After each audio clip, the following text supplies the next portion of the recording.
Welcome back to the restaurant show, and I have here the fantastic Leslie Rowland from the Cottage out in Bluffton on Calhoun Street, which I love. And I wish you could be here to smell how wonderful all these pies are. Thank you. And I've been to your place, and like I was saying before that I went straight for the corned beef hash. I didn't even have room for all of this because it was so delicious, so now I'm excited to try some of it. Thank you. What are we starting with here? Well, we decided to do for this show summer pie, something that was reflective of what's happening in the garden or in the stores and the bounty of this time of year. Great farmers markets, which you're a great part of, the farmers market. The farmers market of Bluffton, yeah, absolutely.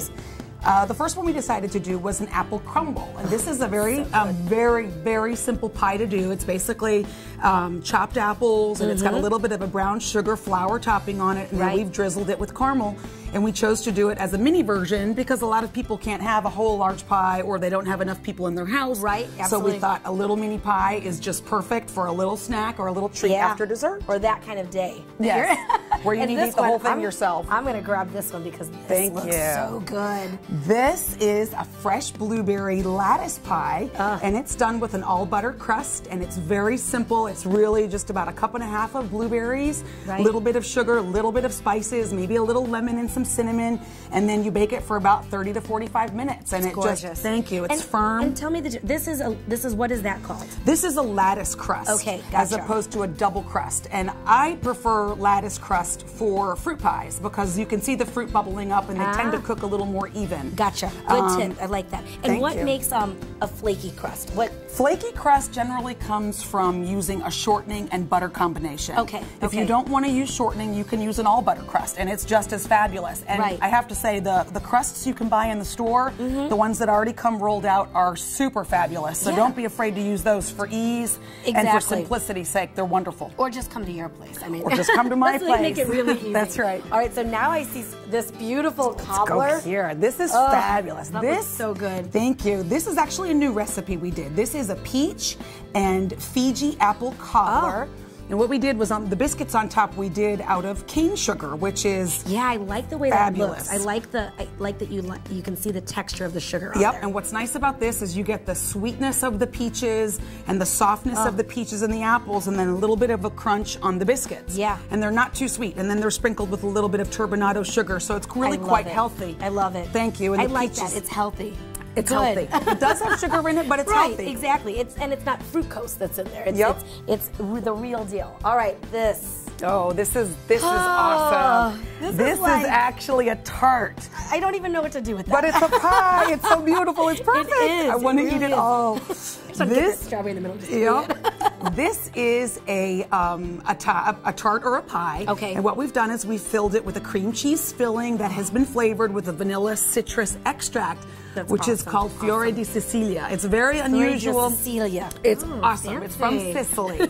And so it gives it a vanilla citrus flavor to it. And then we've topped it with strawberries. And then we've drizzled it with a bittersweet chocolate. I love it. And look at this crust. Beautiful. This is actually a puff pastry crust. Really? Which you can also get in the store. The puff pastry comes the same way as the pie dough. It comes in sheets, and then you mold it into a tart pan or into a pie pan, and then you can just bake it. So rustic looking. Very rustic, and you can use this for sweet or for savory. So it's very versatile. Yeah, absolutely. Thank you. Okay, I'm guessing that this is going to be your favorite one. And this is my most favorite. Thank you. It looks like it weighs about 10 pounds, it does. You're feeling it. I mean, that's awesome.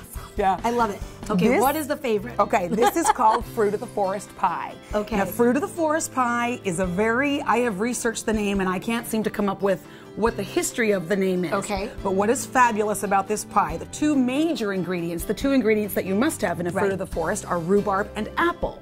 Oh, now, okay. Rhubarb, I don't know if you know this, rhubarb is actually a vegetable. Oh. I like to call it a combination of like celery and pomegranate. Yes, because that's the way the color looks, and I can see where that crisscross is. Crunchy and sweet, but it does impart, once it's cooked, it does impart a little bit of a tart flavor. Okay. So we have done this particular pie with rhubarb and pink lady apples, and then we've added pink lady apples. And they're awesome when they bake because they're extremely sweet. That's good to know, because I know some people go the opposite end and do like a tart apple, or which you can, and then you will really get tart, which I'm not a huge fan of too tart. Right. But in this one, it's the rhubarb, it's the pink lady apples, and then we've added some blueberries and blackberries. And again, with these really pies, is the fruit of the fork. Yep. And the great thing about these pies is the less you do to the pie, the better it is. Right. So just a little bit of sugar, a little bit of spice. You want to have a thickening agent of some kind. I chose to use cornstarch in here, although you can use other mechanisms. It's fine. Okay. And then we did again the same crust as the blueberry pie. Yes. And we did it as a lattice because that I think is the most, like you said, the fruit can cook a little bit spectacular, more evenly. Yeah, and you can see it, and so it's a really beautiful presentation if you're going to go to a picnic or if you're going to have a family reunion. Oh yeah. You can bring this pie and you will be the star. You'll be like the most favorite person. I'm sure you probably are. And I'm going to give this pie to you, Orchid, for your family. See you later. I love it. If I can make my kids eat vegetables. That's right. That's right. But you know, tell us though. Well, first, you can obviously come to the restaurant. You have these pies already made. So, how are the different ways that we can taste this? That you guys can actually dig into some of these. Yep, you may come to the restaurant, and on any given day, we probably have anywhere from 4 to 6 pies, as well as another 15 to 20 desserts that are happening all the time. And the corned beef hash. Yep, and the corned beef hash. And then, if you'd like to order a regular pie or a larger version of one of these pies for an event, with the holidays coming up, July 4th coming up. Yep, and certainly it's wedding season now too. Oh, yeah. You may do that, and we just prefer 48-hour notice. Okay, great. But you can order any of them. Like you can order that blueberry, but in a large version. Correct. You could order this as a mini. You could order 1 of each, 2 of each. That's fantastic. We can make them larger. We can make them smaller. Whatever you prefer. And it's a great time for fruit pies right now. Oh yeah, because everything's so accessible. Yep. Well, I love it. Well, please go visit Leslie and her fantastic staff over at the bakery. I'm sorry, the Cottage. The Cottage Bakery, Cafe, and Tea Room. Tea Room. Yeah. And they're on Calhoun, and you know, catch them on a Thursday after the farmers market, and really enjoy downtown Bluffton. And thank you so much. We'll see you again next month, and I'll probably see you at the farmers market too. Okay. So thank you so much, Leslie, for coming in. Thank you very much. I appreciate it. Good luck with the show. Thank you. And stay tuned next. We've got Paul coming in from One Hot Mamas.